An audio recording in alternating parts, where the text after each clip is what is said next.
Samantha is looking for a second date update with a guy named Joe. Hi, Samantha. How are you? Hey, guys. Please be patient with me as we go through this. I'm really nervous, and I'm not, I'm comfortable, and I'm, not even 100% sure I want to do this. Oh, well, that's We'll totally be gentle. okay. Yeah. Yes. Yeah, I definitely want answers, so I guess here we go. We'll do our best. I've been single since, right before COVID hit. I just ended a 4-year relationship, and I haven't really done any dating since then because everything was closed. And so I decided to go on Match now that things are kind of settling down a little bit. And I met this guy, and I thought he was really nice. He was, shy like me, and he was reserved. And, if I had to guess, I'd say we both probably suffer from a little social anxiety, which I guess made for, a comfortably uncomfortable date. That's funny. I like that. It is wonderful to meet someone else who kind of is on the same level of just what is comfortable and what's not. And to know that there is equally as uncomfortable as you are, there is comfort in that, isn't there? Yes, totally. Yeah, I get it. And we totally got on each other's level, we met for dinner at Longhorn. We had a really good time. It went really well. We were there for a couple hours. We had a good conversation. We laughed, all that good stuff. Like I said, we were socially anxious, but it was still good, It definitely felt a connection, and we even talked about another date while we were there. You talked about going on another date? Yeah, we hadn't set any, specific plans, but we both talked about how we prefer low-key outings, not a lot of people. We're both kind of homebodies. We're both cat people, which I love about him. That's awesome. Mm-hmm. You're like an introvert's dream. Yeah. Yeah, and we didn't set definitive plans, where or when, but I did leave thinking that we were going to see each other again. He walked me to my car. We had a little bit of an awkward hug, of course. But it was still good, and I even sent him a text later thanking him and saying I had a nice time, and he wrote back me too, so I kind of expected something to happen, and then I haven't heard anything from him since. Me too. I'm writing that down. Write it down. Okay. And that was the last you spoke to him? Yeah, I'm kind of, like I said, socially awkward, so I don't know if I should, reach out. I've been really nervous about it, probably overthinking it, but, Yeah, how much time has it been? It's been a few weeks. It hasn't been maybe not a crazy long time, but it's been long enough to stress me out a little bit. Yeah. I'd be willing to bet he's probably waiting for you to make that move. Maybe that's what you need to do is kind of draw him out. Yeah, I definitely have to get up the nerve to do he's so that. shy. I know. That's what's tough when you got two people who are kind of shy. But that's why you got to have friends like us. Exactly. We'll put ourselves out. We'll make the call, which we're happy to do. But first, we got to take a break. So if you could just sit tight. When we come back, we'll call Joe and see what he thought of you and his date with you, and if we're going to see that second date happen as we continue. Second date update next on Cincinnati's Q102.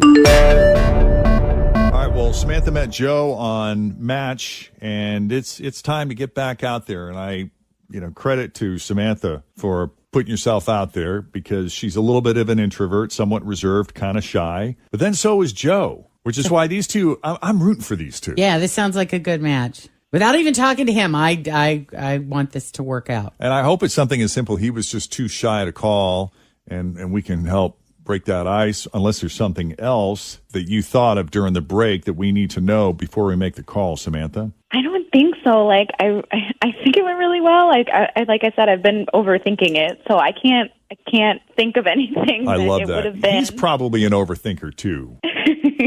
You think? A little bit. Maybe. You think?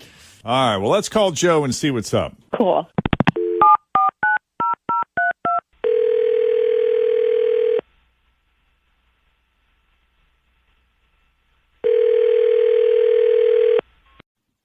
Hello? Hi, Joe. Hello? Hi, Joe. It's Jeff and Jenn at Q102. How you doing this morning?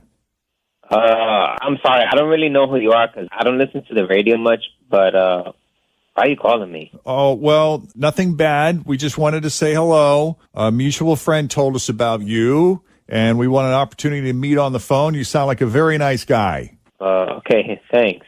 Now, interesting story. We talked to someone you went on a date with recently. She said she had a lovely time with you, and I think she's hoping to see you again, if you'd be willing. But first, we want to kind of get a sense of what you thought of her. Would you be willing to have that conversation with us?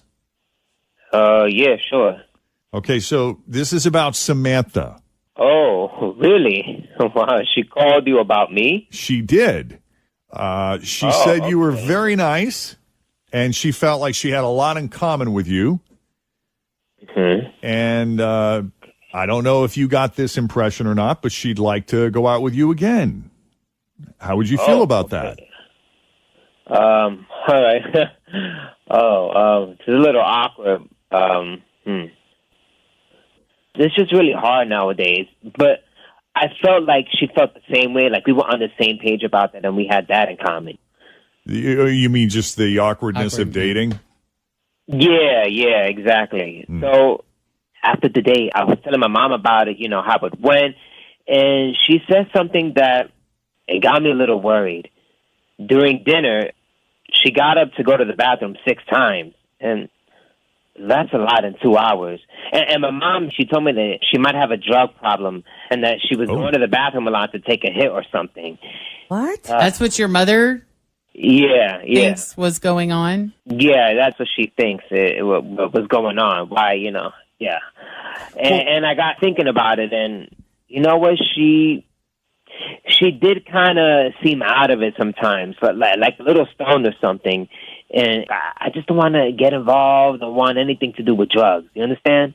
Yeah, no, of course. We understand that. But I mean, I feel like we're jumping to conclusions here. Mm-hmm. I mean, I think it's great that you talked to your mom about your date, that you guys had that kind of relationship. But I feel like she kind of got into your head there. Why don't we ask Samantha, since we have her on the phone, Joe? Let's just flat out ask her what was going on there. Samantha, you there still? Oh my God, I'm so embarrassed. I don't do drugs. I mean, I didn't even have any wine with dinner. I told you guys that I was nervous and I get anxious, and I mean, I have a nervous stomach. Like, I had to go. That's all. Like, I usually will take something before a social situation, but like I'm out of the habit because I haven't been going anywhere. Okay. And like, the more I started to like him, the more nervous I got. So the more I had to go to the bathroom, and oh my God, I'm so embarrassed. So just to be clear, you do not abuse drugs or prescription medications of any kind? No, not at all. Well, that's good news. Yeah. And I totally get the nervous stomach thing. Yeah, I have that too. If there's like a huge dramatic thing that like, oh yeah, as soon as like a major bout of anxiety hits me, it happened to me. It happened to me when I was taking my driver's test when I was 16 years old. And the actual driving part of it, I remember I had to go to the bathroom so badly before. And while I was on the route, I was like clenching to not go again because it was such like a super nervous moment for me. Did you pass the test? I did, but barely. Wow. By 1 point. Because I think I was Did you make it to the bathroom? Yeah, afterwards, yes. But I'm saying I had to go before and after, but it was like that kind of like super stressful. I mean, between that situation. And your very first day of school, you have had some traumatic bathroom events. Seriously. My first day of first grade, I threw up all over me and all the way down the hallway at Gleno. Wow. It's just something, I understand where she's coming from is my point. I can relate. I mean, Joe, a lot of us can relate to that situation. Now that Samantha has explained herself, how does that make you feel? Well, one time I had to give a presentation at work, and when it was over, I didn't make it to the bathroom in time. You didn't? That's the worst. My coworkers saw what happened, so Sorry, talk about buddy. embarrassing. Okay. So I get it. Well, okay, so, given that we all seem to have a story here, Joe, Yeah. would you be open to going on another date with Samantha? Yeah, sure. Great. Hopefully this will feel less pressure-filled than the last date. You guys can relax and enjoy it a little more. But if she starts dismissing herself again, that just means she might be really into you still. Take it as a compliment. Yeah. I know it's hard to think about that, but it's so true. Like you just made her don't soil know. herself. I mean, what a compliment. Yeah. I guess, yeah. Well, I love this, you guys. It's been a while since we had a second date, so I'm excited to see what happens I here. know. I love it when it's easy. Like it's just a simple misunderstanding. Yep. Thank God. Yes. We've What's had that? some doozies lately. Tender tummy. Yeah. Right. that's saying I something. know. All right. Listen, Joe, we'll set it up with Samantha. You know, this time she'll make the plans, and then you'll be hearing from her soon. Something nice and low Cool, key. yeah, that sounds good. Yeah. And do stay in touch with us. We'd love to talk to Definitely. you again sometime, hopefully. See how you guys are doing. Definitely. All right, buddy. Take it easy, and thanks for coming on Second Date Update. Thank you. And Samantha, hang on. Frisch needs to talk to you. Okay. All right. If you need our help with the second date update, send us an email, Jeff and Jen at WKRQ.com.